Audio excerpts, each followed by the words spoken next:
The baby is in the car. The crying at night is too loud. With my husband's rough voice, the call was cut off. 3 months after giving birth, I was diagnosed with overwork and had to be hospitalized, leaving the baby in his care. However, realizing it was an emergency, I hurriedly left the hospital. When I got home, I found my daughter limp inside the car parked in the driveway.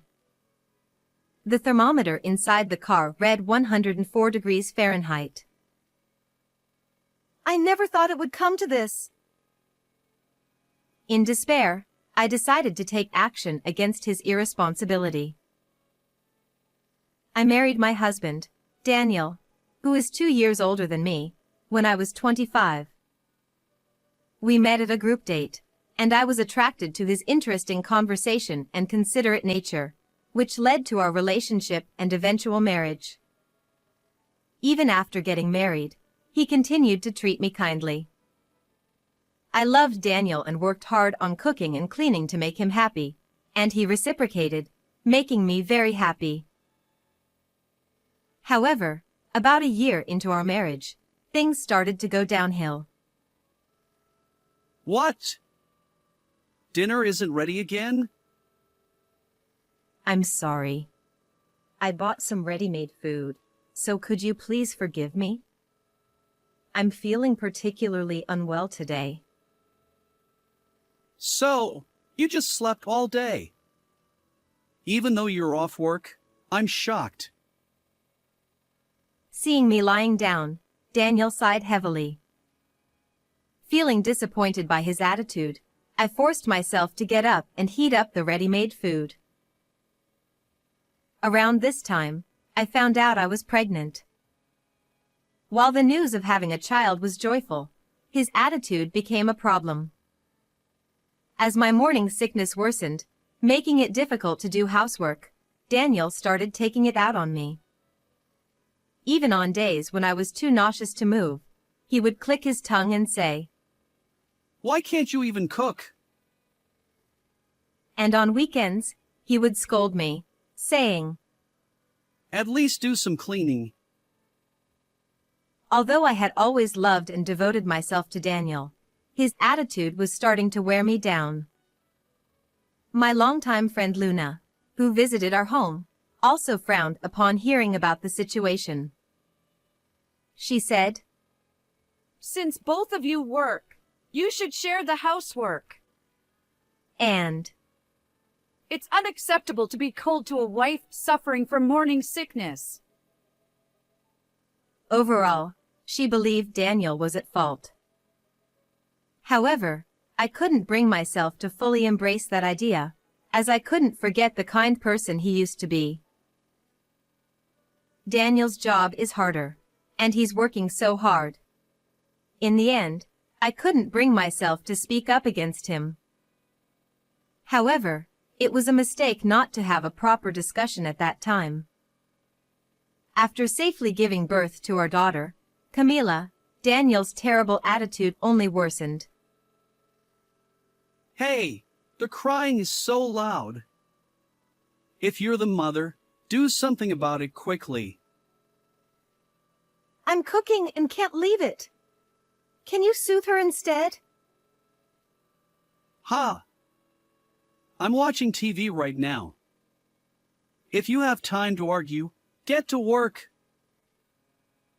That day, too, Daniel didn't respond to my request and went back to the room, grumbling.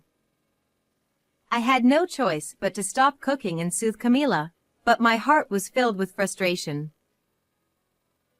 Although Daniel adored Camila, he didn't seem to want to take care of her and didn't participate in childcare at all. Moreover, when he came home, he would just laze around and didn't help with housework either. You're completely different from before we got married. I didn't think you were this incompetent. Maybe he lost his affection for me because I couldn't keep up with the housework. Daniel started to shower me with cold words every time we met and gradually stopped coming home. As a result, Even though it was right after giving birth, I spent my days overwhelmed with housework and childcare.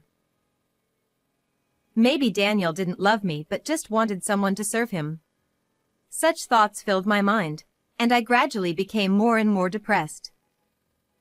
And as I continued to live a life full of stress, I finally reached my limit. I feel dizzy.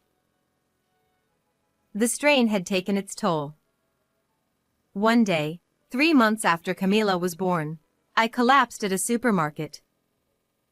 After being taken to the hospital by ambulance and calming down a bit, the diagnosis was overwork and stress. According to the doctor, since it was right after giving birth, it would be better to be hospitalized for a while to monitor my condition. However, a concern immediately came to my mind.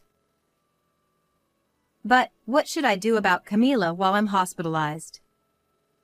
Looking at Camila sleeping in my arms, I bit my lip. I was told I couldn't bring the baby into the hospital, and my parents lived far away, so I couldn't rely on them. I also felt hesitant to ask my best friend, Luna, for help. However, in the evening, Daniel, who was called to the hospital by the doctor, smiled brightly. Oh, come on. Just leave it to me. I always take care of Camila, so you can relax. To my astonishment, he lifted Camila from my arms with a big smile. Watching Daniel put on a good face in front of the doctor, I couldn't help but feel uneasy. After all, I had never seen Daniel participate in childcare before. However, the doctor, unaware of the situation, nodded in satisfaction and quickly sent him and Camila home. Is Daniel really taking proper care of her? Back in my hospital room, I was filled with anxiety instead of resting. In the 3 months since giving birth, I had realized how challenging it was to take care of a baby. I couldn't believe that Daniel, who had been lazy all this time, could handle such a big task.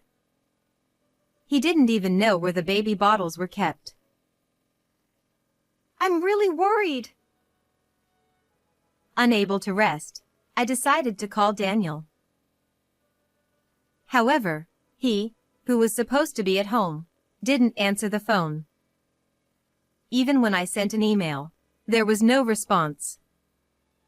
Maybe he's busy taking care of Camila.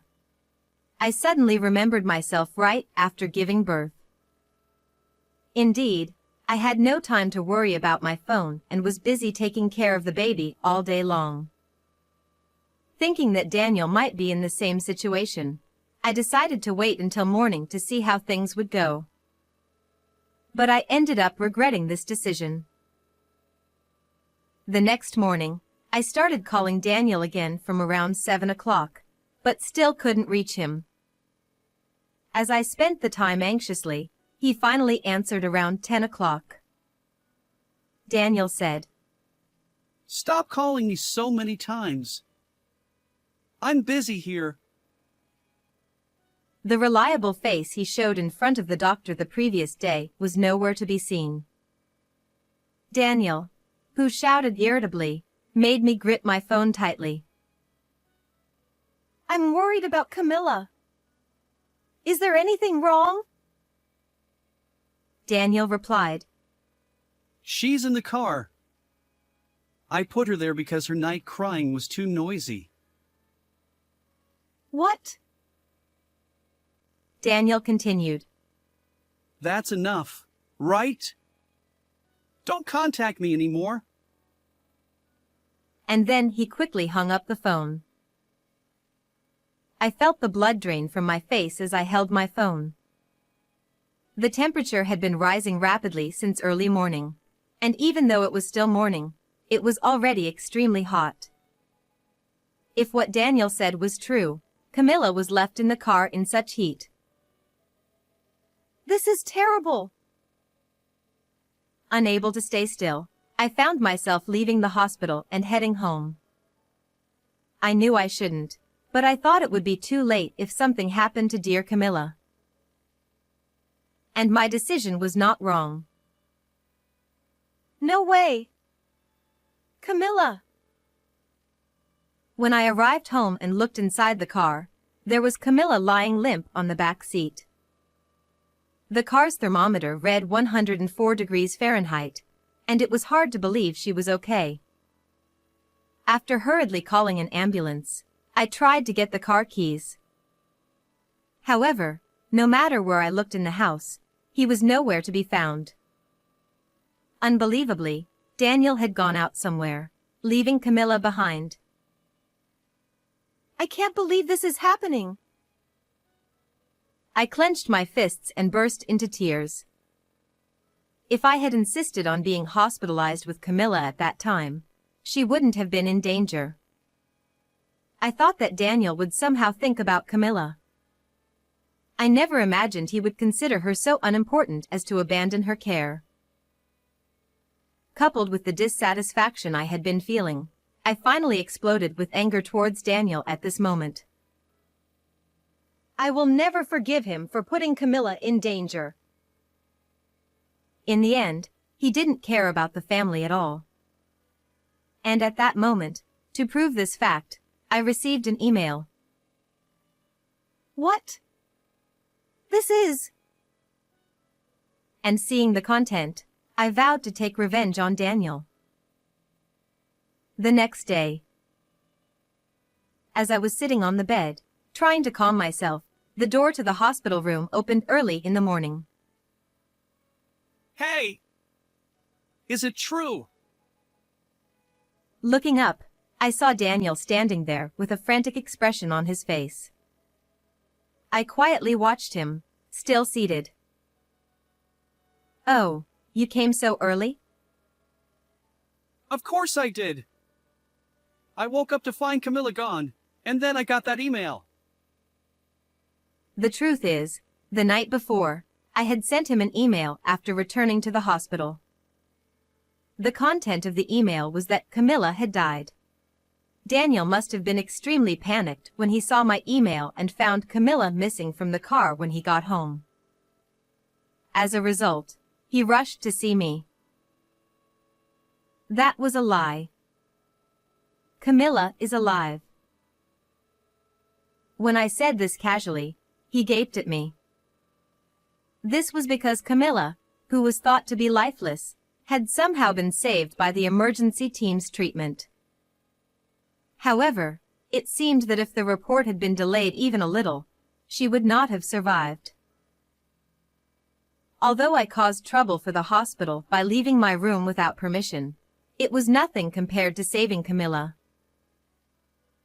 She is now resting in another room in this hospital. What the? So there was no need to panic. Relieved by my words, Daniel sighed in relief, but his complete relaxation only increased my irritation. While it was fortunate that Camilla was safe, this incident was not something that could be brushed off with "it's fine" because she was saved. Why on earth did you do such a thing? Staying in a car with the engine off in the summer is dangerous even for adults. Shut up! I didn't think it would turn into such a big deal. It was meant to be a lesson. Seeing that he was completely unrepentant despite Camilla's life being saved, I frowned deeply. If things continued like this, Daniel would surely endanger Camilla again and again. As her mother, I had to prevent that at all costs. And there was one more thing I needed to confirm with Daniel. During this lesson, you went out with your mistress, didn't you? I glared at him with a calm voice, and he widened his eyes in shock. What? What are you talking about? Don't play dumb. I have proof. Seeing his clearly flustered state, I took out my smartphone and showed him a picture. This. It's you, isn't it? It was a photo of Daniel entering a hotel with a woman. Actually, After discovering Camilla slumped in the car, I received an email from my friend Luna. She said she had accidentally spotted my Daniel walking with an unknown woman in the town at night. Knowing the situation between my husband and me, Luna was convinced it was an affair and followed them, taking decisive photos. She hesitated all night about whether to send them to me, but in the morning, she finally decided to send the email. This photo was apparently taken last night. It matches the time when Camilla was in the car, right? I questioned Daniel with a voice trembling with anger. In other words, after putting the crying Camilla in the car, he went to meet his mistress. The reason he hadn't come home since my pregnancy was probably because he was meeting her. Naturally, I was shocked by the affair. But more than that, I was furious that Daniel prioritized his mistress over Camilla. Camilla was supposed to be our irreplaceable treasure, who had finally been born. But the words Daniel said next were unbelievable. I cheated because you became useless. Instead of apologizing, Daniel turned red with rage. If you didn't want Camilla to end up like this, you shouldn't have collapsed. I don't need a useless wife. As Daniel shouted without restraint, I felt a coldness spread through my chest. It seemed Daniel had only ever thought of me as a convenient servant. If that was his attitude, I had no intention of putting up with him any longer. I will never forgive you. Do you think you can get away with almost killing my Camilla? Daniel raised his eyebrows in slight confusion at my low voice. Ha! What do you mean? The police are already involved. To arrest you. As he gasped, I smiled grimly. When I called the emergency services, the police had also arrived at the scene. I had told them everything, including how Daniel had left Camilla in the car and gone out, and how her life had been in danger. The hospital staff also joined in the complaint. So, it's only a matter of time before you're arrested. I glared at Daniel with all my pent-up anger. I had no hesitation about turning him over to the police. It was unfortunate that we couldn't build a wonderful family together, but the kind Daniel I once knew was gone. No way!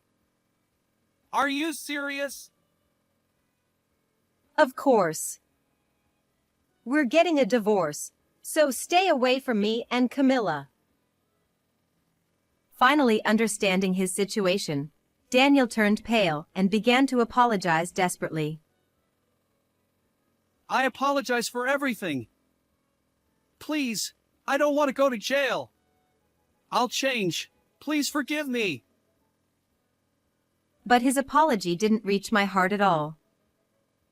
Even at that moment, Daniel was only apologizing to save himself. I told you, I will never forgive you. Reflect on your actions in prison. My cold words left him stunned. Seeing the changed Daniel in front of me, I pressed the nurse call button to summon the police. Later, I divorced Daniel. He was arrested for his treatment of Camilla. Considering the affair and the fact that I collapsed from stress and overwork, Daniel was ordered to pay $40,000 in alimony, more than usual. Even if he gets out of prison, he will live alone with debt. Meanwhile, after being discharged from the hospital, I returned to my parents' home with Camilla and focused on raising her for a while. Surrounded by my adorable Camilla and kind parents, I am now living a healthy life both physically and mentally. In this warm environment, I plan to think about the happiness of myself and Camilla from now on. How did you like this story? Please subscribe to the channel. See you in the next video.